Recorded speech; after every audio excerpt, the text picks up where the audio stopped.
Hello everyone, welcome to the Signal and System class. In previous presentation, we have already derived the jet transform of a shifted unit impulse delta t minus nt, and we found out that the jet transform of the shifted unit impulse delta t minus nt is equal to jet to the power minus n. Now from this result, we will derive the following corollaries or conclusions. So let us move on to the first corollary, that is, we have to find out the jet transform of the impulse function delta t. Now we can write this delta t as delta t minus nt when the value of n is equal to 0. So if we substitute the value of n is equal to 0 in this expression, then it will be the same as delta t. So we can use the jet transform of a shifted unit impulse to find the jet transform of the impulse function delta t. Now we have already derived that the jet transform of delta t minus nt is equal to jet to the power minus n. So we will substitute the value of jet transform of delta t minus nt in this expression, which comes out to be jet to the power minus n when the value of n will be is equal to 0. So when we substitute the value of n is equal to 0 in this expression, we get the jet transform of impulse function will be equal to jet to the power minus 0, and that is equal to 1. That is, we found out that the jet transform of the impulse function is unity. So the transform of a impulse function will always be equal to 1. That is, the jet transform of impulse function is 1. The Fourier transform of the impulse function is also 1. The Laplace transform of the impulse function is also 1. Similarly, the discrete Fourier transform of the impulse function is also equal to 1. So we have 4 unities of this impulse function.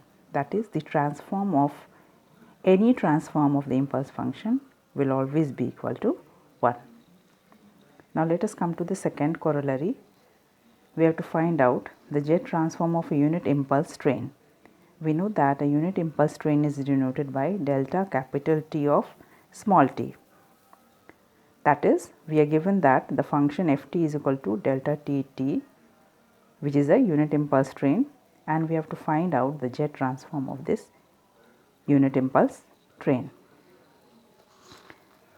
Now we know that delta tt can be written as summation of n is equal to minus infinity to plus infinity of delta t minus nt, and f star t can be written as ft to delta tt. Now ft is equal to delta tt, so we will substitute here. In place of ft we have substituted delta tt into delta tt. Now delta t of t into delta t of t can be written as delta t of t. And what is delta t of t? That is equal to summation n is equal to minus infinity to plus infinity of delta t minus nt. So we will substitute this value here. So the jet transform of this function will be equal to jet transform of this impulse function, that will be equal to Laplace transform of f star t when the value of e to the power st is equal to z. And what is f star t? F star t is summation n is equal to minus infinity to plus infinity of delta t minus nt. So we will substitute this value here. Now we will take out the summation outside the bracket, and we will find the Laplace transform of delta t minus nt, and we know that the Laplace transform of delta t minus nt is equal to e to the power minus nts. Now we can write this e to the power st as z, so that we find that the jet transform of the unit impulse train is equal to summation n is equal to minus infinity to plus infinity of z to the power minus n. Now let us come to the third corollary. The third corollary is that we have to find out the jet transform of ft is equal to summation n is equal to 0 to infinity of delta t minus nt.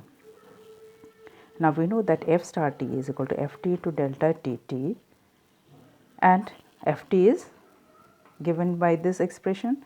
So, we have substituted the value of ft is equal to summation n is equal to 0 to infinity delta t minus nt, and impulse train is given by summation of delta t minus nt, n is equal to minus infinity to plus infinity.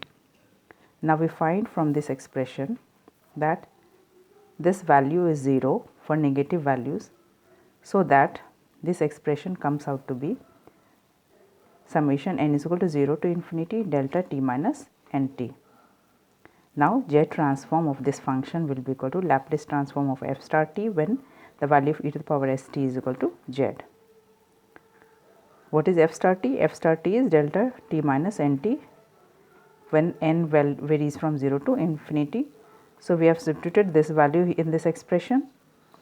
Now, we will find the Laplace transform of delta t minus nt, which is equal to e to the power minus nts.